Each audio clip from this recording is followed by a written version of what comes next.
Hi folks, in this video we are going to be talking about how to construct a perpendicular at a given point on a straight line.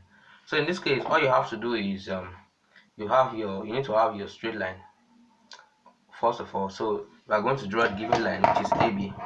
Let's draw a line AB. Now this will be A, this is B. Now after drawing your line, the next step is to mark the given point C. So let's mark a given point C on the line. So this is my given point. So you'll be given the points if you are writing an examination, but if you are not given, you can pick any point of your choice. Now the third step is with center C and any convenient radius, draw a semicircle DE. Now open your compass to any convenient radius and then put the center at C, and then draw a semicircle below. So we'll draw a semicircle below.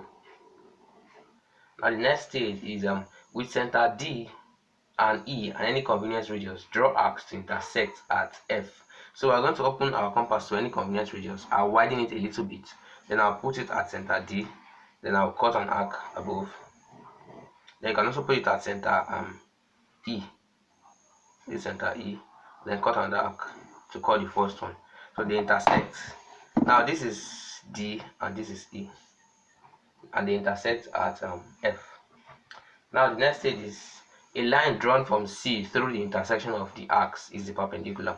So if you draw a line from C through the intersection, this is the intersection F. So a line from C through F, let's do that, from C through to F.